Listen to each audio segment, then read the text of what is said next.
Hello friends, हम आज ACF FRO 2021 वाला जो एग्ज़ाम था उसे आज डिस्कस करेंगे। ये कंप्यूटर एप्लीकेशन और कंप्यूटर साइंस इससे रिलेटेड था, तो हमें कंप्यूटर के काफ़ी अच्छे क्वेश्चंस यहाँ से देखने को मिलेंगे। राजस्थान का एग्ज़ाम है तो कन्फर्म इसलिए अधीनस्थ बोर्ड इसमें से क्वेश्चन ले सकता है। वन बाय वन हम सभी क्वेश्चन यहाँ पे देखेंगे। क्वेश्चन नंबर 1 है, which of the following is incorrect property of a constructor. सबसे पहली बात, कंस्ट्रक्टर क्या होता है।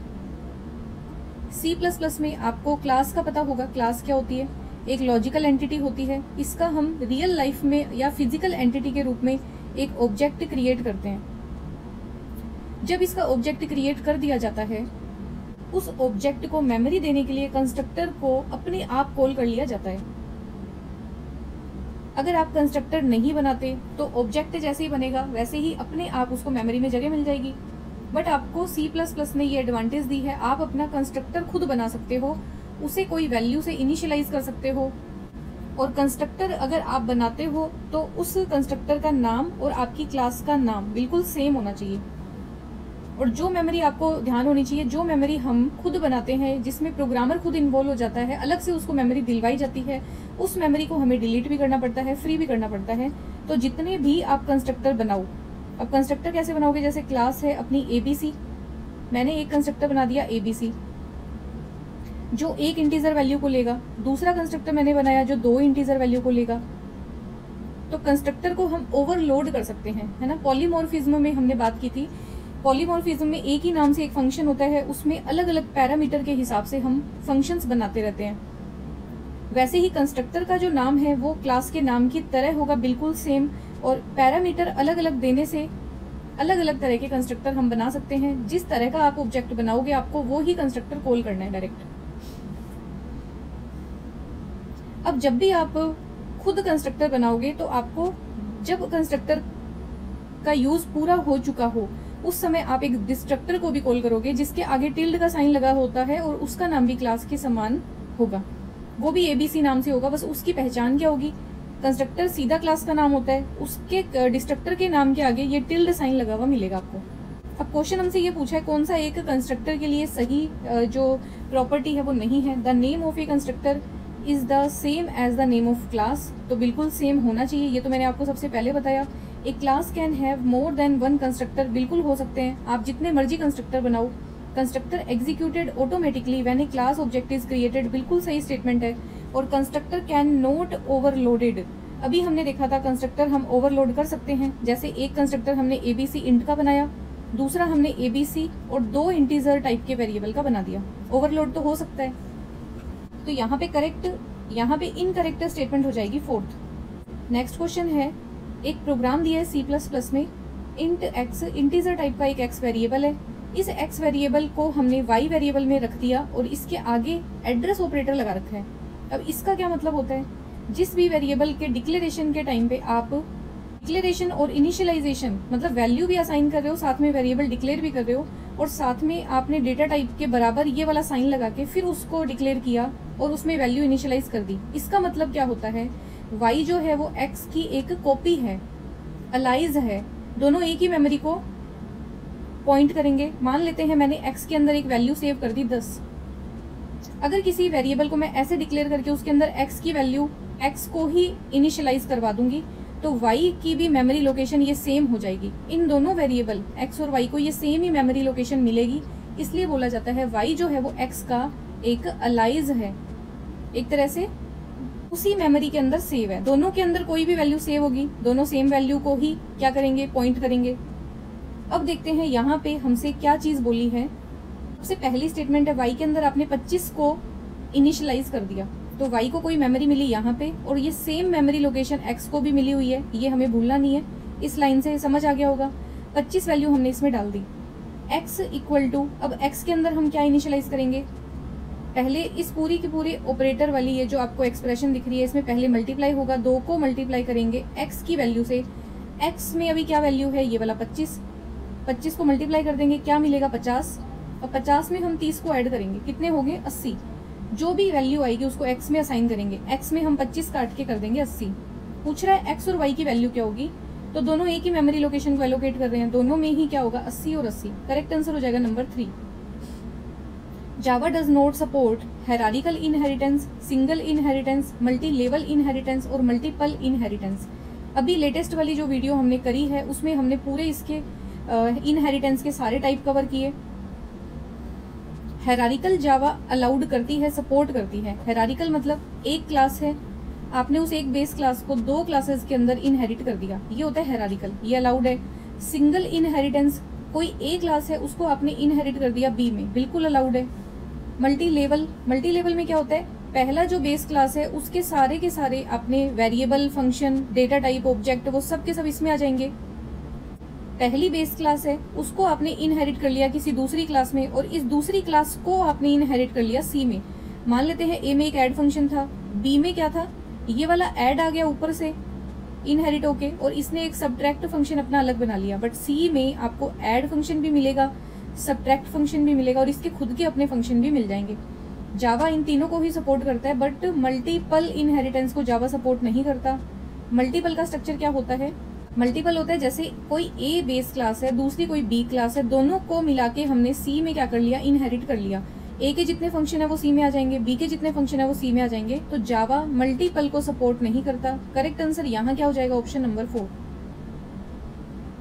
नेक्स्ट क्वेश्चन है, which field enjoys highest degree of protection in Java. Java के अंदर हाईएस्ट प्रोटेक्शन के लिए हम क्या कीवर्ड को यूज करते हैं, पब्लिक, प्राइवेट, सिक्योर, अल्ट्रा। तो ये वर्ड होता है पब्लिक। जिस फंक्शन के आप आगे पब्लिक लगा दोगे वो सिर्फ उस क्लास के ही मेंबर एक्सेस कर पाएंगे, बाहर का कोई भी ऑब्जेक्ट, कोई भी फंक्शन इस प्राइवेट क्लास के अंदर लिखे हुए किसी फंक्शन को, किसी डेटा मेंबर को एक्सेस नहीं कर पाएगा। अगर आप पब्लिक अगर डिफाइन करते हो तो हर कोई आपके वाले जो डेटा है, वेरिएबल्स हैं, उनको यूज कर सकता है। सबसे हाईएस्ट डिग्री ऑफ प्रोटेक्शन क्या है, प्राइवेट। क्वेश्चन नंबर 6 है, एक पोस्ट ऑर्डर ट्रावर्सल बताना है हमें इस बाइनरी सर्च ट्री का। बहुत ही अच्छे से हमने ये पूरा कंप्लीट किया था। पोस्ट ऑर्डर ट्रावर्सल होता क्या है, सबसे पहले लेफ्ट रूट आएगी, देन आपकी राइट वाली रूट आएगी, और फिर आएगा आपका रूट नोड। रूट को हम सबसे पीछे भेज देंगे, ये होता है पोस्ट ऑर्डर ट्रावर्सल। तो हम यहाँ से शुरू करेंगे, रूट पे आए, रूट हमें लिखना नहीं है सबसे लास्ट में, इसलिए इसके लेफ्ट में जाएंगे। ये भी अभी किसी का रूट है इसलिए इसके लेफ्ट में जाएंगे। अब इस पर जब आएंगे तो ये भी किसी का रूट है, इसके लेफ्ट में तो देखो कोई डेटा है नहीं, हम जाएंगे राइट में। सबसे पहले क्या आ जाएगा, सबसे पहले आ जाएगा जी। अब जी से देखो आपको एक ही ऑप्शन मिलेगा, आपको आंसर अपना पता चल चुका है, बट हम इसको पूरा करेंगे। जी को लिखने के बाद आप इसके ऊपर आओगे, और लेफ्ट राइट लिखने के बाद रूट का नंबर आएगा, रूट में लिखोगे आप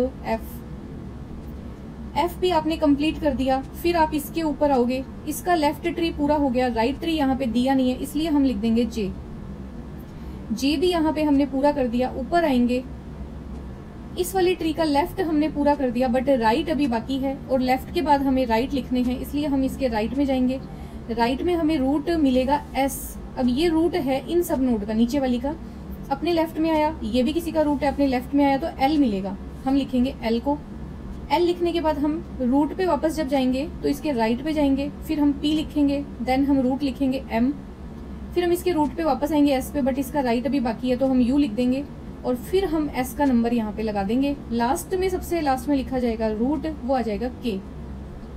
आपको सिर्फ अगर पोस्ट ऑर्डर की डेफिनेशन ही पता है ना कि रूट सबसे लास्ट में होता है, तो आप देखो रूट क्या है, के जो है रूट, वो सबसे लास्ट में कौन सी एक डेफिनेशन में दी है, सिर्फ इस वाले में। आपको डायरेक्ट सोल्व करने की भी जरूरत नहीं है, आप इसको डायरेक्ट भी कर सकते हो। करेक्ट आंसर यहाँ पे हो जाएगा 4। नेक्स्ट है, which of the following is not A way of for traversal of A BST. Binary search tree में कौन सा एक ट्रावर्सल का मेथड नहीं है। आउट ऑर्डर, प्री ऑर्डर होता है, इन ऑर्डर होता है, पोस्ट ऑर्डर होता है। पोस्ट ऑर्डर हमने अभी अभी देखा, लेफ्ट राइट और देन होता है रूट।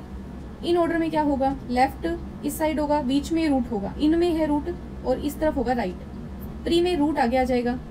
लेफ्ट राइट अपनी जगह चेंज नहीं करते, लेफ्ट के साथ में राइट, लेफ्ट के बाद में राइट, और यहाँ पे भी लेफ्ट के बाद में राइट। जगह कौन बदलता है, रूट। यहाँ पे कौन सा एक ट्रावर्सल नहीं है, ऑप्शन नंबर हो जाएगा 1 से पूछा है। वर्स्ट केस टाइम कॉम्प्लेक्सिटी क्या होती है लीनियर सर्च की। तो ये हमने सर्चिंग सॉर्टिंग बहुत ही शानदार और अच्छी ट्रिक के साथ में हमने किया था। वर्स्ट केस की टाइम कॉम्प्लेक्सिटी क्या होगी कि जितने भी आपको लिस्ट में एलिमेंट दे रखे हैं, जैसे 1 2 4 9 3 4 5 8, जितने भी दे रखे हैं सब अनऑर्डर्ड है। और इसकी वर्स्ट टाइम कॉम्प्लेक्सिटी, सबसे खराब कॉम्प्लेक्सिटी क्या होगी, आपको 1 by 1 प्रत्येक एलिमेंट को क्या करना पड़े, सर्च करना पड़े, तो वो होती है order of n। Correct answer 1 हो जाएगा। नेक्स्ट क्वेश्चन है total number of comparisons required in bubble sort. आपको बबल सॉर्ट में कितने टोटल नंबर ऑफ कंपैरिजन करने हैं। हमसे क्या नहीं पूछा, स्वैपिंग नहीं पूछी ना, हमसे ये पूछा है कि बबल सॉर्ट की वर्स्ट कॉम्प्लेक्सिटी कितनी होती है, बेस्ट कॉम्प्लेक्सिटी कितनी होती है, या एवरेज कितनी होती है। हमसे ये कुछ भी नहीं पूछा। हमें पूछा है अगर कोई लिस्ट दी हुई है इस तरह की और आप अगर इस पे बबल सॉर्ट अप्लाई करोगे तो आप कितने नंबर ऑफ कंपैरिजन करोगे। देखो बबल सॉर्ट में क्या होता है, प्रत्येक बार हम एक नंबर लेते हैं, उस नंबर को लिस्ट में लेफ्ट से लेके राइट तक सबके साथ कंपेयर करते हुए जाएंगे और इस लिस्ट की जो सबसे बड़ी वैल्यू होगी वो पहले पास में सबसे पीछे पहुंच जाएगी। समझ आ गया। अगला पास जब हम लेंगे दूसरी वैल्यू से स्टार्ट करके तो वो सेकंड मोस्ट एलिमेंट पे जाके रुक जाएगी और ये भी सॉर्टेड हो जाएगा। प्रत्येक पास में एक एक एलिमेंट जो है वो माइनस होते रहेंगे, अपनी अपनी सही जगह पे वो पहुंच जाएंगे। इसलिए हमें number of comparison her bar n² नहीं करने, हमें कितनी बार करने हैं, ये जस्ट कंपैरिजन रह जाएंगे। पहली बार तो n थे, सबको कंपेयर किया, दूसरी बार n-1, तीसरी बार n-2, फिर चौथी बार n-3, इस तरीके से कम होते रहेंगे। तो इसका सही जो एग्जैक्ट आंसर आएगा वो आएगा n(n-1/2। नंबर ऑफ कंपैरिजन कितने करने पड़ेंगे हमें, n(n-1)(2)। Best case running time complexity पूछी है क्विक सॉर्ट एल्गोरिदम की। Quick sort algorithm best case में कैसा परफॉर्म करती है, n log n और एवरेज में n log n। इसकी जो वर्स्ट केस की टाइम कॉम्प्लेक्सिटी होती है वो होती है n²। करेक्ट आंसर यहाँ पूछिए बेस्ट की, तो ऑप्शन नंबर 2 हो जाएगा यहाँ पे करेक्ट। नेक्स्ट क्वेश्चन है which type of behaviour A stack exhibits. किस प्रकार का व्यवहार एक स्टैक प्रदर्शित करता है, first in first out. Stack क्या होता है, FIFO, LIFO, last in first out, last in last out, या फिर लास्ट इन फर्स्ट आउट। तो मैंने स्टैक के लिए आपको एक शॉर्ट ट्रिक बताई थी, लीफो या फिर वो दे सकता है फिलो। जब भी ये दोनों वर्ड अलग अलग हों, लीफो फिलो या फिलो लीफो, है ना, इस तरीके का जो भी अलग अलग 2 वर्ड मिलेंगे ये सब के सब होते हैं स्टैक के अंदर। अगर आपको एक जैसे वर्ड मिले, FIFO, first in first out, ये होती है क्यू। ये एक शॉर्ट ट्रिक है आपको याद करने के लिए। स्टैक में दोनों वर्ड अलग अलग होते हैं प्रत्येक कंडीशन में, और क्यू में दोनों ही वर्ड FF से शुरू है, सेम है। यहाँ पे स्टैक का बिहेवियर पूछा है तो करेक्ट आंसर हो जाएगा ऑप्शन नंबर 3। नेक्स्ट क्वेश्चन है which layer offers dialog control and token management services. बहुत ही शानदार तरीके से हमने OSI की सारी लेयर कंप्लीट की थी। किस लेयर के ऊपर कौन सी डिवाइस काम करती है इसके बारे में बात किया था, और कौन सी लेयर की क्या क्या रिस्पॉन्सिबिलिटी है वो भी कंप्लीट की थी। डायलॉग कंट्रोल, टोकन मैनेजमेंट आपको बताने की जरूरत ही नहीं पड़नी चाहिए क्या होगा। यहाँ पे करेक्ट आंसर हो जाएगा option number 4। Which layer of OSI reference model are missing in TCP/IP protocol suite? इसमें ये पूछ क्या रहा है, आपकी लेयर्स के नाम लिखो। सबसे पहला physical, then data link layer, then network layer, then transport layer, session layer, presentation layer और एप्लीकेशन लेयर। सबसे यूजर के नजदीक एप्लीकेशन लेयर, यूजर से सबसे दूर फिजिकल लेयर, फिजिकल मीडियम के सबसे नजदीक फिजिकल लेयर। ये तो OSI की 7 लेयर है। अब बात कर रहा है ये TCP/IP में कौन सी लेयर मिसिंग होती है। ये तीनों ही लेयर मिलके एक लेयर बनाती है, वो है application layer. Transport layer as it is होती है। नेटवर्क लेयर इंटरनेट लेयर के नाम से यहाँ पे होती है। इस नेटवर्क लेयर का यहाँ पे नाम चेंज हो जाता है। डेटा लिंक लेयर भी एज इट इज होती है और फिजिकल लेयर भी एज इट इज होती है। OSI में 7 लेयर होती है और TCP/IP प्रोटोकॉल सूट में TCP/IP मॉडल के अंदर 5 लेयर होती है। ठीक है, कौन सी 2 लेयर नहीं होती, तो देखो प्रेजेंटेशन और सेशन, इन दोनों को हमने स्किप कर दिया। यहाँ पे करेक्ट आंसर हो जाएगा option number B, presentation session layer TCP/IP में नहीं होती। नेक्स्ट क्वेश्चन है UDP is a part of. UDP कौन सी लेयर का पार्ट है, एप्लीकेशन का, सेशन का, इंटरनेट लेयर का या ट्रांसपोर्ट लेयर का। तो UDP के बारे में मैंने आपको बताया था। ट्रांसपोर्ट लेयर के ऊपर 2 प्रोटोकॉल होते हैं, एक है UDP, एक है TCP। UDP में अगर आप डेटा को डिवाइड करते हो तो इसे बोला जाता है डेटाग्राम, और TCP में यदि आप डिवाइड करते हो डेटा को, इसे बोला जाता है सेगमेंट। वायरलेस टेक्नोलॉजी से अगर आप डेटा भेजना चाहते हो तो UDP, यूजर डेटाग्राम के माध्यम से आप उस डेटा को भेजोगे। अनरिलायबल होता है, जरूर ये फास्ट भेजा जाएगा बट ये अनरिलायबल है। हो सकता है ये कहीं मिस हो जाए या कुछ भी अगर दिक्कत आती है, तो इसमें रिलायबिलिटी नहीं है, विश्वसनीय UDP नहीं होता। TCP होता है।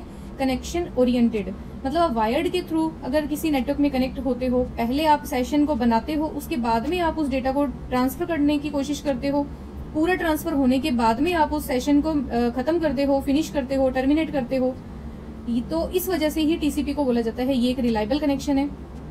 तो यूडीपी कौन सी लेयर का पार्ट है? ट्रांसपोर्ट लेयर का। नेक्स्ट क्वेश्चन है, which of the following is not an error correcting code? कौन सा एक एरर करेक्टिंग कोड नहीं है? तो देखो एरर करेक्टिंग कोड जितने भी हैं वो आपको मैं यहाँ बता देती हूँ, डेटा लिंक लेयर के ऊपर काम करते हैं, जैसे cyclic redundancy code, CRC code नाम सुनोगे, हेमिंग कोड के नाम से। जितने भी हम ये देखते हैं कि एरर करेक्टिंग या एरर डिटेक्टिंग कोड होते हैं, ये सारे होते हैं कहाँ पे? डेटा लिंक लेयर पे। अब हेमिंग कोड तो होता है, रीड सोलोमन कोड होता है, बाइनरी कन्वोल्यूशनल कोड भी होते हैं, but BCD binary coded decimal. अब ये कोड जो है वो एरर करेक्टिंग कोड नहीं होता, ये तो खुद अपने आप में एक कोडिंग सिस्टम है। इसमें हम डेटा को लिखने के तरीका देखते हैं कि कैसे एक डेसिमल नंबर के थ्रू हम बीसीडी में नंबर कन्वर्ट करते हैं। Next question, computer network numbers are managed by? Number किनके द्वारा मैनेज किए जाते हैं कंप्यूटर नेटवर्क के अंदर? CERN, DRDO या फिर ERNet, ICANN। तो वो संस्था होती है ICANN। इसका फुल फॉर्म क्या है?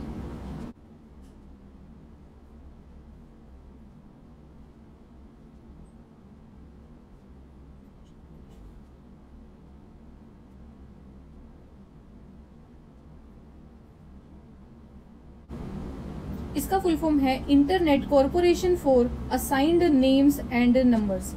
तो कंप्यूटर नेटवर्क में जितने भी नंबर है उनको मैनेज कौन करता है? ICANN संस्था। A command to remove a relation from an SQL database. तो डेटाबेस में से हमें डिलीट करना है, रिमूव करना है रिलेशन को। रिलेशन क्या होती है? टेबल। अब टेबल के स्ट्रक्चर के साथ अगर आप छेड़छाड़ करोगे तो वो कौन सी लैंग्वेज के अंदर कमांड्स प्रोवाइड करवाता है? DDL के अंदर, डेटा डेफिनेशन लैंग्वेज के अंदर। और कौन सी कमांड होती है जिससे पूरी टेबल ही रिमूव हो जाती है? तो वो होती है ड्रॉप। करेक्ट आंसर यहाँ हो जाएगा सेकेंड नंबर वाला। नेक्स्ट क्वेश्चन है कि विच of the following process scheduling algorithm could result A starvation? Starvation क्या होता है? एक ऐसी प्रोसेस आके कंप्यूटर में अटक जाए जिसको कभी भी सीपीयू का टाइम ना मिले। मतलब मिलने की एक उम्मीद तो है, उसका नंबर तो कभी ना कभी आएगा, बट आ ही नहीं रहा, बहुत लंबे टाइम से उसका नंबर नहीं आ रहा, वो कंडीशन कहलाती है स्टारवेशन। और उसके बाद में आई हुई जितनी भी प्रोसेस है उनको लगातार सीपीयू मिलता जा रहा है। वो कंडीशन कौन से वाली एक प्रोसेस शेड्यूलिंग में अकर होती है? तो वो priority scheduling, first come first serve में, लॉन्गेस्ट जॉब फर्स्ट में, या राउंड रोबिन में। देखो राउंड रोबिन में तो किसी तरह का स्टारवेशन नहीं होता, क्योंकि ये किस तरीके से काम करती है, जैसे मान लेते 3 प्रोसेस है, राउंड रोबिन में सीपीयू का टाइम फिक्स कर दिया जाता है, 2 यूनिट टाइम सबको मिलेगा, 2 यूनिट इसे, 2 यूनिट इसे, 2 यूनिट इसे। अब 2 यूनिट कुछ भी हो सकता है, 5 मिनट हो सकते हैं, 2 यूनिट जो है वो 2-2 मिनट हो सकते हैं, 2-2 सेकंड हो सकते हैं, ये टाइम कुछ भी हो सकता है। इसमें तो स्टारवेशन के कोई चांसेस नहीं है। लॉन्गेस्ट जॉब फर्स्ट, मतलब पूरी जितनी भी प्रोसेस सिस्टम में आएंगी उनसे सबसे लंबी जो बड़ी प्रोसेस होंगी उनको हम पहले शेड्यूल करेंगे। इससे भी स्टारवेशन का कोई खतरा नहीं रहेगा, क्योंकि कभी ना कभी तो वो प्रोसेस जो हमारी सिस्टम में आ गई वो कभी ना कभी तो लॉन्गेस्ट के अंदर काउंट हो ही जाएगी। हो सकता है उससे छोटी प्रोसेस जैसे ही आई तो वो लॉन्गेस्ट हो जाएगी अपने आप ही। और फर्स्ट कम फर्स्ट सर्व में भी कोई चांसेस नहीं है स्टारवेशन के। इसका मतलब है कि आप इस तरीके से क्यू में आए, जो सबसे पहले सिस्टम में आएगा उसको जो है प्रोसेसर सबसे पहले मिलेगा, सीपीयू का टाइम उसे सबसे पहले मिलेगा। यहाँ पे भी स्टारवेशन नहीं है, बट प्रायोरिटी में दिक्कत है। किसी की प्रायोरिटी जो है वो 10 नंबर पे है, लगातार सिस्टम में ऐसी प्रोसेस आती जा रही है जिनकी प्रायोरिटी कोई फर्स्ट नंबर की है, कोई दूसरे नंबर की है, कोई तीसरे नंबर की है। प्रायोरिटी शेड्यूलिंग में कभी कभी हमें स्टारवेशन देखने को मिलता है। यहाँ पे जितनी भी शेड्यूलिंग एल्गोरिथम दे रखी है उनमें से प्रायोरिटी जनरेट कर सकता है स्टारवेशन। और बाकी ये क्वेश्चन आपको कब मिलेगा? जब आपको एक शेड्यूलिंग दी जाएगी शॉर्टेस्ट जॉब फर्स्ट। ये जो शेड्यूलिंग एल्गोरिथम होती है ये स्टारवेशन को कंफर्म क्रिएट कर सकती है। कैसे? ये हमेशा सेलेक्ट करती है सिस्टम में सबसे छोटी प्रोसेस को, और सबसे छोटी प्रोसेस को उठा के वो सीपीयू को प्रोवाइड करवा देगी, एग्जीक्यूट करवा देगी, सिस्टम से बाहर निकलवा देगी। अगली फिर से वो सबसे छोटी प्रोसेस को सेलेक्ट करती है और फिर से वो एग्जीक्यूट करवा के सिस्टम से बाहर निकाल देगी। यहाँ पे दिक्कत क्या हो सकती है? हो सकता है कि एक सिस्टम में बहुत ही बड़ी प्रोसेस है जिसको कम से कम आधा घंटा सीपीयू का टाइम चाहिए, उस प्रोसेस का ये जो प्रायोरिटी शेड्यूलिंग है ये कभी नंबर ही नहीं आने देगी। ठीक है, तो शॉर्टेस्ट जॉब फर्स्ट स्टारवेशन की कंडीशन लाती है, और स्टारवेशन वाले क्वेश्चन में हमेशा इसी का नाम आता है। बट ये क्वेश्चन थोड़ा सा अलग इन्होंने पूछा, इन्होंने दिया प्रायोरिटी शेड्यूलिंग। ठीक है, प्रायोरिटी शेड्यूलिंग भी क्या कर सकती है? स्टारवेशन की कंडीशन ला सकती है। नेक्स्ट क्वेश्चन है usually which of the following is not done by an operating system. Operating system क्या नहीं करता? Post power on self test, मतलब जैसे ही कंप्यूटर बूटअप होता है वो सारी डिवाइसेस को चेक करता है, पावर मिलते ही सब डिवाइसेस को चेक करेगा, कीबोर्ड काम कर रहा है क्या, माउस काम कर रहा है क्या, डिस्प्ले काम कर रही है क्या। और इसमें आपको एक बीप की साउंड भी सुनने को मिलती है, जैसे एक छोटी सी बीप सुनेगी। और वो क्या करता है, वो प्रत्येक बीप, जैसे कभी कीबोर्ड को चेक करता है तब अगर वो सही है तो बीप साउंड बज जाएगी, माउस सही है तो तब भी बजेगी। इस तरीके से पावर ऑन सेल्फ टेस्ट किया जाता है ऑपरेटिंग सिस्टम के द्वारा। रिसोर्स मैनेजमेंट, मेमोरी मैनेजमेंट, जितने भी काम होते हैं मैनेजमेंट के वो सब ऑपरेटिंग सिस्टम करता है। एरर हैंडलिंग भी करता है, बट इंक्रिप्शन डिक्रिप्शन का काम ऑपरेटिंग सिस्टम नहीं करता। ये हमें साफ पता चल रहा है। करेक्ट आंसर हो जाएगा option number 4। Is not an advantage of multi processor system. देखो मल्टी प्रोसेसर सिस्टम क्या होता है, एक आपके पास पूरा सिस्टम है जिसमें मल्टीपल प्रोसेसर लगे हुए हैं। सीपीयू जो है सेंट्रल प्रोसेसिंग यूनिट है वो ज्यादा लगे हुए हैं, मल्टीपल लगे हुए हैं। इससे क्या होगा, इंक्रीज्ड थ्रोपुट है ना, हमें क्या बताना है जो एक एडवांटेज नहीं है। तो इंक्रीज्ड थ्रोपुट तो होगा। पहले आपके कंप्यूटर में सिर्फ एक प्रोसेसर लगा था, वो एक काम करता था, अब 3 लगे हैं तो तीनों मिलके 3 काम करेंगे, थ्रोपुट बढ़ेगा। थ्रोपुट क्या होता है, प्रति मिनट प्रति सेकंड में किए जाने वाले काम, वो कहलाते हैं थ्रोपुट। ठीक है, तो पहले क्या होता था, 1 सेकंड में सिर्फ एक प्रोसेसर के द्वारा एक काम किया जाता था, अब 3 काम किए जाएंगे, थ्रोपुट बढ़ा। बेटर यूजर इंटरफेस, इसे हम एक बार देखेंगे। इकोनॉमी ऑफ स्केल, भाई हम 3 सीपीयू बनाते हैं अलग अलग, हम 3 अलग अलग सिस्टम बनाते हैं, उनके अंदर हम 3 प्रोसेसर रखते, फिर हम उन तीनों सिस्टम को यूज करते, तीनों के ऊपर अलग अलग प्रोसेसर की हार्डवेयर की कॉस्ट एक्स्ट्रा बढ़ जाती, कीबोर्ड माउस हमें अलग से चाहिए, डिस्प्ले हमें अलग से चाहिए। इकोनॉमी ऑफ स्केल इससे अच्छा होता है, हमारा पैसा बचता है अगर हम तीनों ही प्रोसेसर को एक ही सिस्टम में लगा दें या फिर 3 सिस्टम को आपस में हम कनेक्ट कर दें। इंक्रीज्ड रिलायबिलिटी, और रिलायबिलिटी भी बढ़ती है, सिस्टम की स्पीड बढ़ती है, रिस्पॉन्स करने की जो क्षमता है वो बढ़ती है, थ्रोपुट इसका बढ़ेगा तो रिलायबल अपने आप हो जाएगा। बट यूजर इंटरफेस का इस पे कोई फर्क नहीं पड़ेगा, क्योंकि यूजर इंटरफेस तो क्या है, विंडो है। ऑपरेटिंग सिस्टम आपको कैसा यूजर इंटरफेस प्रोवाइड करवाएगा, हमें मतलब नहीं है प्रोसेसर से, है ना। यहाँ पे ये चीज जो है ये मल्टी प्रोसेसर की कोई एडवांटेज नहीं है। नेक्स्ट क्वेश्चन है, which is not a valid state of a process.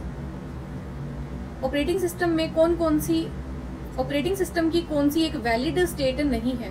ठीक है, वैलिड प्रोसेस की स्टेट कौन कौन सी है, न्यू होती है, रेडी होती है, रनिंग होती है, बट स्टार्ट नहीं होती। करेक्ट आंसर यहाँ पे क्या हो जाएगा, स्टार्ट नाम से कोई रेडी स्टेट यहाँ पे नहीं है। स्टार्ट नाम की कोई भी स्टेट प्रोसेस स्टेट डायग्राम में नहीं होती। नेक्स्ट क्वेश्चन है, the key chosen by the database designer as a principal means of identifying entities within an entity set. Database designer जो है उसके द्वारा एक एंटिटी सेट में से किसी एंटिटी की पहचान करने के लिए चुनी गई कुंजी, चुनी गई की क्या होगी, यूनिकली अगर हमें पूरे डेटाबेस में से कोई डेटा आइडेंटिफाई करना है, किसी एंटिटी को पहचानना है, उसके लिए कौन सी की यूज लेते हैं हम, primary key. The database must not contain any unmatched foreign key values, this property is known as. 2 table होती हैं, अब दोनों टेबल में जो टेबल वीक है उस टेबल को स्ट्रॉन्ग टेबल की जरूरत होती है, स्ट्रॉन्ग एंटिटी की जरूरत होती है अपनी पहचान बताने के लिए, मगर दोनों टेबल में उनकी वैल्यूज मैच होनी चाहिए। ये कॉन्सेप्ट आपने पढ़ा है तो आपको अच्छे से समझ आ गया होगा। ये कॉन्सेप्ट अगर आपने अच्छे से पढ़ रखा है तो आपको ये क्वेश्चन अच्छे से समझ आ जाएगा। जब भी अनमैच्ड वैल्यूज होती हैं फॉरेन की, इस प्रॉपर्टी को क्या बोलते हैं, रेफरेंशियल इंटीग्रिटी। नेक्स्ट क्वेश्चन है, which of the following is not a valid file organization method. कौन सा एक फाइल ऑर्गेनाइजेशन का वैलिड मेथड नहीं है। सिक्वेंशियल एक्सेस होता है, हम फाइल में सिक्वेंशियली एक्सेस करते हैं, line wise line. Direct access भी हम करते हैं कि जैसे हम डायरेक्ट सी फोल्डर में गए और हमें जो फोल्डर एक्सेस करना है वहां पे जाके हमने उसे कर लिया। इंडेक्स्ड सिक्वेंशियल एक्सेस भी होता है, बट सर्कुलर एक्सेस ऐसा कोई हमारे पास मेथड नहीं है। यहाँ करेक्ट आंसर हो जाएगा option number 2। Next question, users view in a database is also known as. User का जो व्यू होता है वो डेटाबेस में, उसे हम क्या कहते हैं। देखो 3 व्यू होते हैं, एक तो होता है फिजिकल व्यू। फिजिकल व्यू किसको समझ आएगा, जिस इंसान ने वो सिस्टम बनाया है, उस सिस्टम का मेन जो मालिक होगा, मेन जो एडमिनिस्ट्रेटर होगा, वो ही इसे पहचान सकता है क्योंकि उसने उसे बनाया है। और देन सिस्टम बनाने के बाद उसके ऊपर कोडिंग करना, उसकी फंक्शनैलिटी डिफाइन करना, उसके ऊपर प्रोग्राम लिखना, ये सब प्रोग्रामर के काम होते हैं। और इस वाले जो फेज है इसे बोला जाता है कॉन्सेप्चुअल व्यू।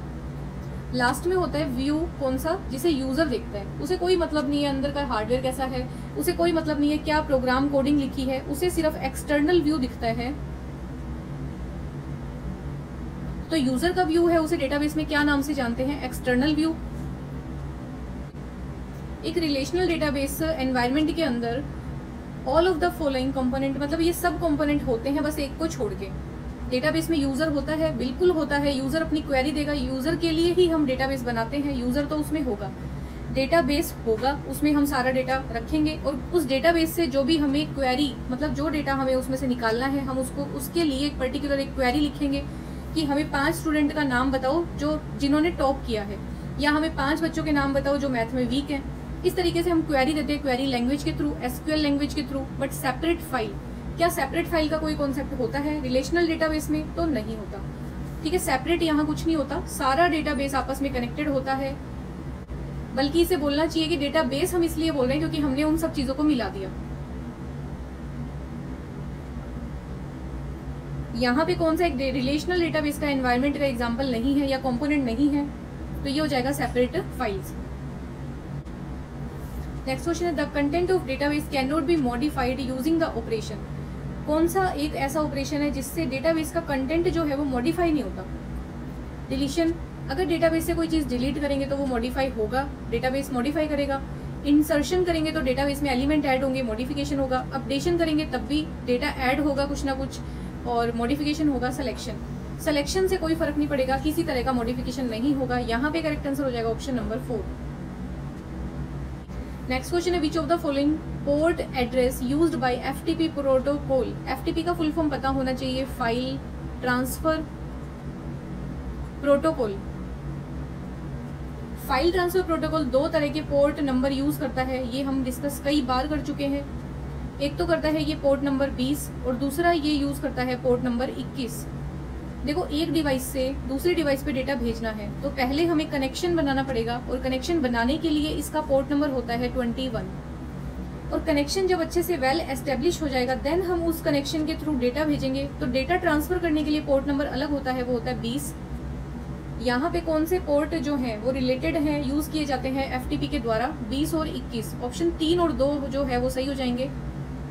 करेक्ट ऑप्शन हो जाएगा हमारा option number 3। Hyper text is also refer to as picture with text, normal text, text with URL link और टेक्स्ट इन कैपिटल। तो हाइपर टेक्स्ट का मतलब है आप टेक्स्ट के साथ में जब यूआरएल लिंक को प्रोवाइड करते हो उसे बोला जाता है हाइपर टेक्स्ट। नेक्स्ट है which is not A web search engine. कौन सा वेब सर्च इंजन नहीं है? बिंग होता है, गूगल होता है, डकडकगो होता है, लिनक्स। लिनक्स एक वेब ब्राउजर है और ये किस ऑपरेटिंग सिस्टम का वेब ब्राउजर है? ये है लाइनेक्स का, है ना, ये आपको ध्यान होना चाहिए। ये सर्च इंजन नहीं है, करेक्ट ऑप्शन यहाँ पे 4 हो जाएगा। नेक्स्ट क्वेश्चन है which tag is used to specify the top margin of the HTML web page. आपके पेज का जो सबसे टॉप का मार्जिन है वो कौन सा एक टैग स्पेसिफाई करता है? एचटीएमएल, हेड, बॉडी या फिर एचआर। एचआर तो बॉडी के अंदर काम करता है, हॉरिजॉन्टल लाइन खींच देता है पूरे पेज पे। बॉडी टैग जो है वो पूरी वेब पेज की एक बॉडी होती है, ये वाली। टाइटल जो है वो टाइटल बार के ऊपर होता है। बट अगर बात करें टॉप मार्जिन की तो वो होता है हेड टैग। नेक्स्ट क्वेश्चन है अगर हमें हमारे HTML हमारे वेब पेज, अगर हमें हमारे वेब पेज पे टॉप में मार्जिन देना है तो हम कौन से टैग के अंदर इसे स्पेसिफाई करते हैं? HTML में, हेड में, HR में या फिर बॉडी में? वेब पेज की अगर बात हो रही है ना तो हम सारी चीजें किसके अंदर लिखते हैं? हेड टैग के अंदर। यहाँ पे करेक्ट आंसर हो जाएगा option number 4। Next question which tag is use to create a hyper link. अगर हमें हाइपर लिंक क्रिएट करना है तो टैग कौन सा होता है? ए। अब ए टैग को यूज कैसे करेंगे? आप ए ऐसे भी लिख सकते हो, देन आपको लिखना होता है HREF और इक्वल टू, आप इसमें डबल कोटेशन में यहाँ लिंक दोगे, इस टैग को बंद कर दोगे और फिर बीच में आपका टैग आ जाएगा, लास्ट में आपको ये टैग बंद भी करना पड़ेगा। नेक्स्ट क्वेश्चन है which is not a valid list type in HTML। कौन सी वैलिड टाइप की लिस्ट नहीं है? UL। अनऑर्डर्ड लिस्ट को हम UL बोलते हैं, ये तो होती है। ऑर्डर्ड लिस्ट भी होती है। DL नाम से भी एक लिस्ट होती है जिसका नाम होता है डेफिनेशन लिस्ट, बट KL नाम से कोई लिस्ट नहीं होती। यहाँ पे करेक्ट आंसर हो जाएगा KL नाम से कोई भी वैलिड लिस्ट नहीं है। नेक्स्ट क्वेश्चन है which is not a valid form control in HTML। कौन सा एक वैलिड फॉर्म कंट्रोल नहीं है? रेडियो बॉक्स कंट्रोल होता है, टेक्स्ट इनपुट कंट्रोल होता है, हिडन कंट्रोल्स भी होते हैं, बट रैंडम कंट्रोल कुछ नहीं होता। यहाँ पे करेक्ट आंसर हो जाएगा option number 3। Which tag is used for embedding JavaScript in HTML। आपको HTML के अंदर अगर कोई स्क्रिप्टिंग भाषा CSS है, जावास्क्रिप्ट है, कुछ भी ऐड करना है, उसके लिए कौन सा टैग यूज करते हो आप? स्क्रिप्ट टैग को। करेक्ट आंसर हो जाएगा ऑप्शन नंबर 4। नेक्स्ट क्वेश्चन है what is the correct HTML for making check box. मतलब इस तरीके से आपको चेक बॉक्स मिलते हैं फॉर्म के ऊपर, तो आप जिस भी किसी को चेक करना चाहो, ये चेक बॉक्स क्रिएट कैसे किए जाते हैं। इनपुट टाइप में आपको बताना पड़ता है कि ये चेक बॉक्स की तरह आपको कैसे टाइप का बॉक्स चाहिए, चेक बॉक्स। करेक्ट आंसर ये ऑप्शन 3 एकदम सही है। Which is the last phase in waterfall model. Waterfall model में पूछा सबसे लास्ट फेज क्या होता है इस मॉडल का। किसी भी मॉडल का लास्ट फेज क्या होगा भी, आपने जो सिस्टम है उसमें एनालिसिस कर ली, रिक्वायरमेंट गैदरिंग कर ली, उसमें एनालिसिस कर ली, फिजिबिलिटी स्टडी कर ली, इम्प्लीमेंटेशन कोडिंग कर दिया, टेस्टिंग कर लिया, डिजाइन कर लिया, लास्ट में होता है उसका कौन सा फेज, मेंटेनेंस का। अब उसको जिंदगी भर जब तक वो सॉफ्टवेयर चल रहा है, जब तक वो सिस्टम चलेगा, उसका मेंटेनेंस करने का जो जिम्मेदारी होती है वो होती है हर मॉडल की लास्ट फेज। नेक्स्ट क्वेश्चन है which is not A type of testing. देखो टेस्टिंग जब हम करते हैं, यूनिट टेस्टिंग होती है, इंटीग्रेशन टेस्टिंग होती है, सिस्टम टेस्टिंग होती है, प्रॉपर टेस्टिंग के नाम से कुछ नहीं होता। यहाँ पे करेक्ट आंसर हो जाएगा ऑप्शन नंबर 1। नेक्स्ट है वेट इन ए अबव ER डायग्राम। ये जो वेट इन्होंने दिया है इसे हम क्या बोलेंगे, ये क्वेश्चन पूछा है। क्या इसे एंटिटी बोलेंगे, रिलेशन बोलेंगे, कॉन्टेक्स्ट बोलेंगे या एट्रीब्यूट। एंटिटी कैसे दिखाते हैं, स्क्वायर बॉक्स के अंदर, ठीक है। ये एंटिटी है और ये इस एंटिटी के एट्रीब्यूट है कि मैन जो है वो एक एंटिटी है। अब उसकी एज कितनी है, उसका वेट कितना है, उसकी इनकम कितनी है, ये सब इसके एट्रीब्यूट है। यहाँ पे करेक्ट आंसर हो जाएगा ऑप्शन नंबर 4। नेक्स्ट क्वेश्चन है द सॉर्टेड की sequence is received in binary search tree using.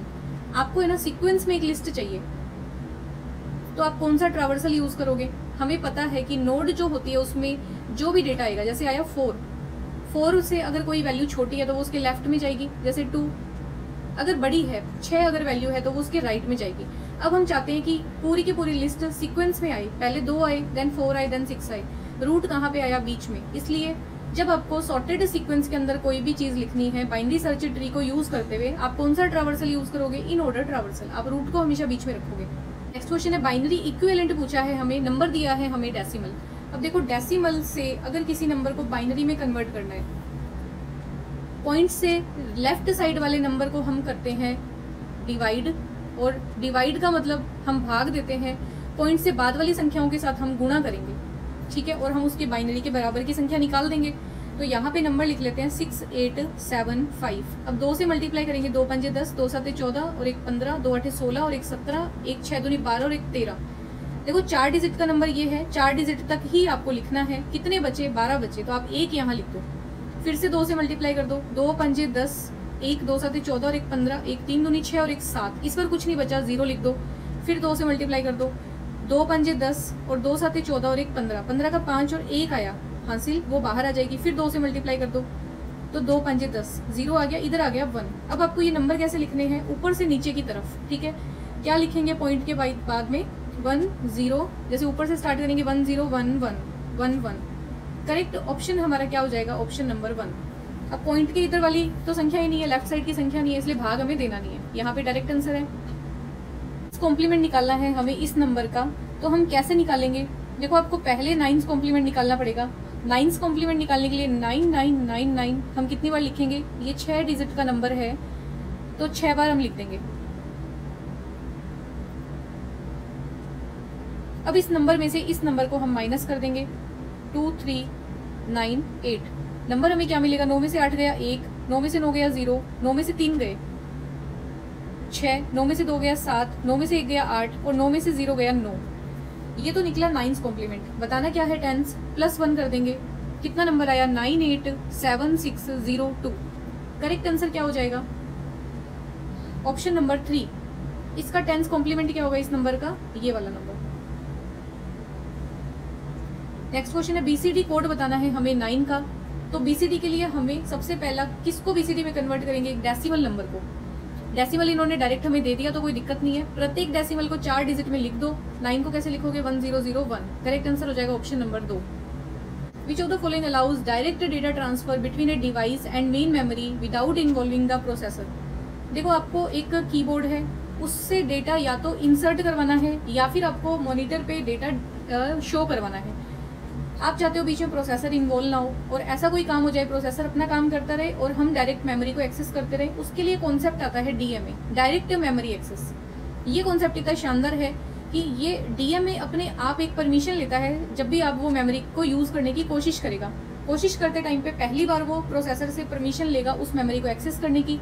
अगर प्रोसेसर कहता है यस आप कर सकते हो, तो वो क्या करेगा, प्रोसेसर यस बोल के फ्री हो जाता है और ये जो डीएमए है ये या तो मेमोरी में डेटा इनपुट करने लग जाता है या फिर मेमोरी से डेटा बाहर निकालने लग जाता है। तो ये कॉन्सेप्ट कहलाता है डायरेक्ट मेमोरी एक्सेस। इसमें प्रोसेसर का इन्वॉल्वमेंट जो है वो इतना ही होता है, पहले जब परमिशन देनी होती है उस टाइम पे वो आता है, इन्वॉल्व होता है, और बाद में जब ये कनेक्शन कट करना होता है, डीएमए का काम पूरा हो गया, तो प्रोसेसर क्या करेगा, उससे इनपुट आउटपुट करने वाला जो ये डेटा बस है इसका जो भी परमिशन है वो इससे वापस ले लेगा। क्वेश्चन है, डेसिमल नंबर है 617, इसको हेक्सा डेसिमल में कन्वर्ट करना है। तो डेसिमल को हेक्सा में कन्वर्ट करना है, हमें डिवाइड मेथड अप्लाई करना है। डायरेक्ट आप डिवाइड कर दो 16 से, 16 3 48,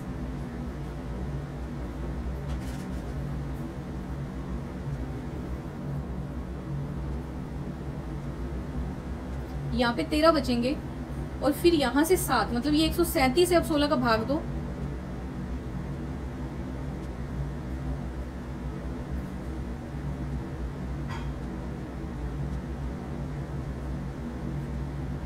तो 16 8 हो जाएगा 128।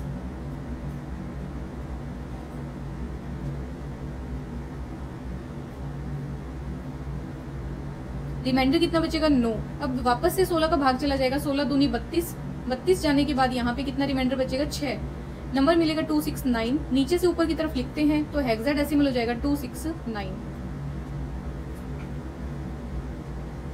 करेक्ट आंसर क्या हो जाएगा, ऑप्शन नंबर 1। नेक्स्ट क्वेश्चन पूछा है, which is not a primary constant in C. C के अंदर प्राइमरी कांस्टेंट कौन सा नहीं है। इंटीजर तो होता है, फ्लोट होता है, कैरेक्टर होता है, यूनियन यूजर डिफाइंड होता है, प्राइमरी कांस्टेंट नहीं होता। करेक्ट आंसर हो जाएगा ऑप्शन नंबर 3। नेक्स्ट क्वेश्चन है, which is not a keyword in C. C में कौन सा एक कीवर्ड नहीं है। तो देखो जो जो आपको पता है सबसे पहले आप उन पे क्लिक कर दो। ब्रेक होता है, स्टैटिक होता है, ऑटो होता है, बट क्या स्टॉप होता है, तो ये गलत हो जाएगा। सी में स्टॉप नाम का कोई कीवर्ड नहीं होता। नेक्स्ट क्वेश्चन है, which function receive value from the keyboard. Keyboard से अगर आपको डेटा रिसीव करना है तो उसके लिए कौन सा फंक्शन आप यूज करते हो, get F, print F, send या फिर स्कैन एफ। करेक्ट आंसर है स्कैन एफ, और इसको हम यूज भी करते हैं। Next question, which of the following is a ternary operator. And operator, not operator, logical and operator या फिर ये वाला ऑपरेटर। तो टर्नरी ऑपरेटर होता है ऑप्शन नंबर 4। नेक्स्ट क्वेश्चन है, if a C program contain only one function. अगर C programme ने सिर्फ एक फंक्शन को ही इन्वॉल्व कर रखा है, कंटेन कर रखा है, तो वो क्या होगा। तो हमें पता है सबसे मेन फंक्शन कौन सा होता है, मेन। करेक्ट आंसर हो जाएगा ऑप्शन नंबर 2। इनमें से जितने भी ऑपरेटर हैं सबसे हाईएस्ट प्रायोरिटी कौन सा ऑपरेटर होता है, लॉजिकल एंड। इक्वल टू की तो प्रायोरिटी बहुत ही नीचे होती है और प्लस की प्रायोरिटी भी कम होती है। बट अगर हम बात करें नोट ऑपरेटर की, जिस भी नंबर के साथ में ऑपरेटर के साथ में नोट लगेगा उसकी प्रायोरिटी इन ऑपरेटर की तुलना में सबसे हाईएस्ट है। यहाँ पे करेक्ट ऑप्शन हो जाएगा ऑप्शन नंबर 4।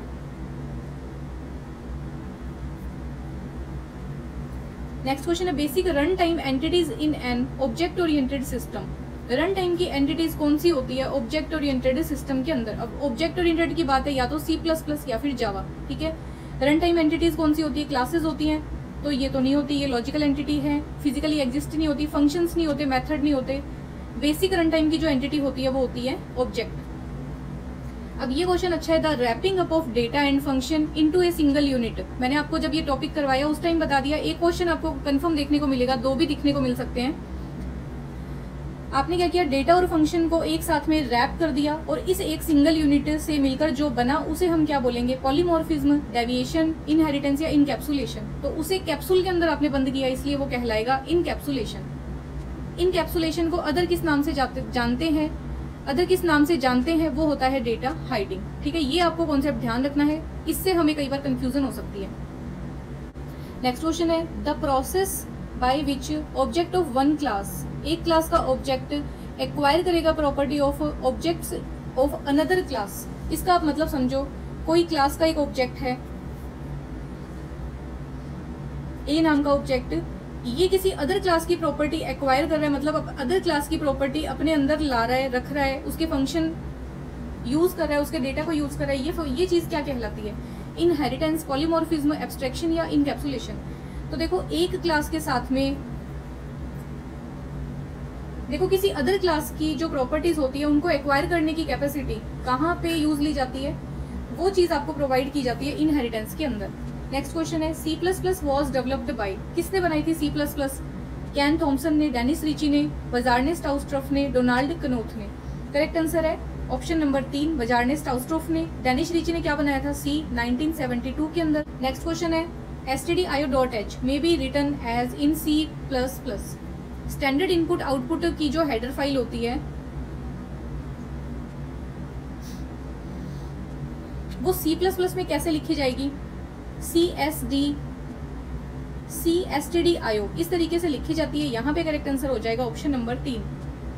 नेक्स्ट क्वेश्चन है, C++ में अगर आपको किसी फील्ड की विड्थ जाननी है तो उसके लिए ऑपरेटर कौन सा यूज लिया जाता है? सेट W, एंडल, न्यू या डिलीट। करेक्ट ऑप्शन हो जाएगा यहाँ पे, उसके लिए यूज लिया जाता है सेट W। नेक्स्ट क्वेश्चन है, C++ में ये जो ऑपरेटर है ये यूज किया जाता है शिफ्टिंग बिट्स, बिट को शिफ्ट करने के लिए।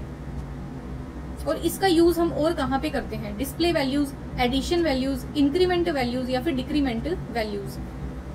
देखो ये लिया जाता है, आप ध्यान से C++ के जो इनपुट और आउटपुट करने के ऑपरेशन है सी आउट, सी इन। तो सी आउट जब आपको डिस्प्ले करनी है कोई वैल्यू, हम इस ऑपरेटर का यूज करते हैं। करेक्ट ऑप्शन हो जाएगा ऑप्शन नंबर 1। और आज का लास्ट क्वेश्चन है हमारा, in the Java statement, import की है आपने एक फाइल जावा में lang.math।